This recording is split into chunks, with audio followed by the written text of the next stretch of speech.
तो आज मैं आपको एक और भयंकर रात की दूसरी कहानी सुनाने जा रहा। तो इस कहानी में भी मेरे नानी गांव का जिक्र होने वाला है। जो किस्सा मैं आपको बताने जा रहा हूँ वो मेरी मम्मी ने ही मुझे सुनाया था, जिसका जिक्र मैंने अपनी पिछली कहानी में भी किया था। तो बिना देरी किए शुरू से शुरू करते हैं।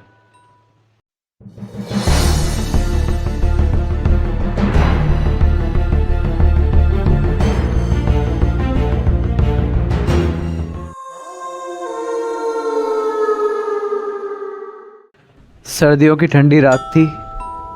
हर तरफ कोहरा ही कोहरा फैला हुआ था, जिसकी वजह से हर तरफ अंधेरा था और दूर दूर तक कोई भी नज़र नहीं आ रहा था। इस समय रात के करीबन 2 या 2:30 हो रहे होंगे। इस सुनसान रात में एक औरत गुस्से में कुछ बड़बड़ाती हुई जा रही है, जिसके हाथ में एक छोटा सा बैग भी है। ये वो समय था जब चोरों का आतंक हर तरफ फैला हुआ था। तो ये औरत थोड़ा सा चोरों की वजह से घबरा भी रही थी, लेकिन कैसे भी हिम्मत करके बस आगे बढ़ते ही जा रही थी। वैसे आपके भी दिमाग में कई ख्याल होंगे, ये औरत कौन है, इसका नाम क्या है, इतनी रात को ये औरत अकेले कहाँ जा रही थी। तो मैं आपको बता दूं, इस औरत का नाम रामवती था। इसकी लड़ाई अपने पति से किसी बात पर हो जाती है और उसका पति उसे पीट देता है, जिसकी वजह से ये औरत बिना टाइम देखे ही अपने मायके के लिए चल देती है। हालांकि ये अभी नहीं जानती थी इसके साथ आगे क्या होने वाला है।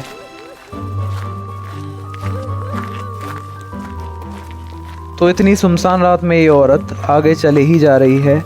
बस इसे चोरों का डर है, लेकिन गुस्सा भी आ रहा है कि ये चाहते हुए भी अपने घर वापस नहीं जाना चाहती। तभी ये औरत चलते चलते गांव से बाहर निकल आती है और अब ऐसी जगह पर आ जाती है जहां पर किसी भी इंसान का दूर दूर तक नामो निशान नहीं था। वहां पर उसके सिवा और कोई भी नहीं था। चलते चलते ये एक ऐसे मोड़ पर आती है जहां पर गांव का एक भी घर नहीं है। आगे सिर्फ एक छोटा सा यात्री घर बना हुआ है, जहां पर बैठकर लोग वाहनों का इंतज़ार कर सकते हैं। थोड़ी ही दूर चलने पर आगे एक शमशान घाट भी है, लेकिन ये औरत इस बात से अनजान है। तभी ये औरत उस यात्री घर को पार करती हुई आगे की ओर बढ़ रही है। तभी अचानक से एक आवाज़ आती है, रामवती आगे मत जा, आगे खतरा है। लेकिन ये औरत उसे नज़रअंदाज करती हुई आगे बढ़ती ही जा रही है। अचानक फिर से वही आवाज़ आती है, रामवती आगे मत जा, आगे खतरा है। आगे अच्छे लोग नहीं हैं, आगे बुरे लोग हैं।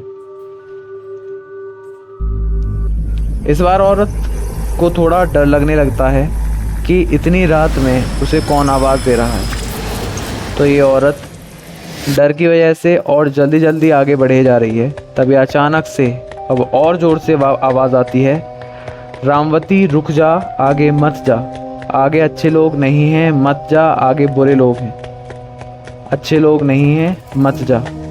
अब औरत थोड़ा रुक जाती है क्योंकि उसे आवाज़ जानी पहचानी लगती है।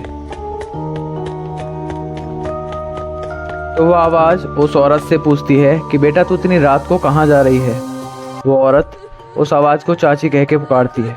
तो वो कहती है कि चाची, आपके लाला से मेरी लड़ाई हो चुकी है, इसलिए मैं अपने मायके जा रही हूँ। तो आवाज़ उससे कहती है कि आगे मत जा, आगे बुरे लोग हैं, तू अभी घर जा। तो वो औरत मानती नहीं है, फिर भी जाने की जिद करती है। तो आवाज़ उसे डांटते हुए गांव लौटने के लिए कहती है और कहती है कि मत जा, आगे बुरे लोग हैं। तो इस बार ये औरत डर जाती है और कहती है, मैं नहीं डरती बुरे लोगों से, मेरे साथ इतना बुरा हो चुका है, मैं उन्हें भी देख लूँगी। तो जैसे ही वो फिर से आगे बढ़ने लगती है तो वो आवाज़ कहती है, वो बुरे लोग ज़िंदा नहीं हैं। जैसे ही वो औरत इतना सुनती है वो डर जाती है और डर की वजह से कांपने लग जाती है, क्योंकि उसे याद आता है जिसे वो चाची कहकर सुना रही है, बुला रही है, वो और कोई नहीं, मेरी नानी थी, जिनका स्वर्गवास काफ़ी साल पहले हो चुका था। और वो यात्री घर ही नहीं, मेरी नानी जी की समाधि भी थी, जहाँ पर उनका दाह संस्कार भी किया गया था। अब उसे याद आता है वो किन बुरे लोगों की बात कर रही थी। वो औरत मेरी नानी जी की बात मान लेती है और गांव की तरफ चलने लगती है। लेकिन अब बहुत देर हो चुकी थी।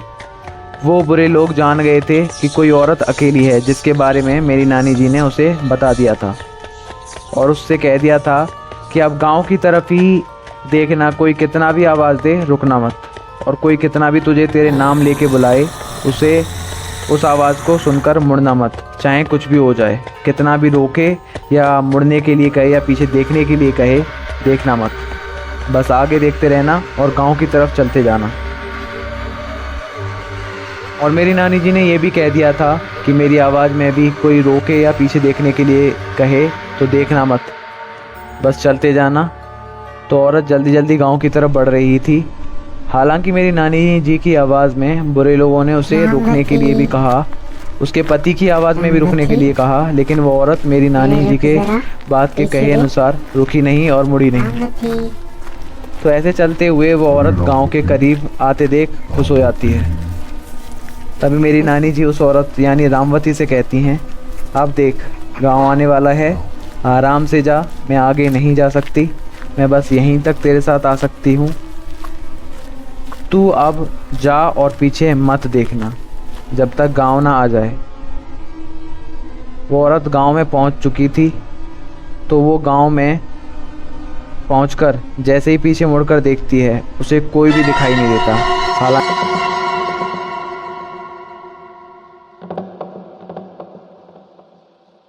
हालांकि वो औरत मेरी नानी को कई बार आवाज़ देती है, लेकिन तब तक मेरी नानी उसे सुरक्षित पहुंचाकर जा चुकी थी और इस तरह वो औरत घर पहुंच गई थी।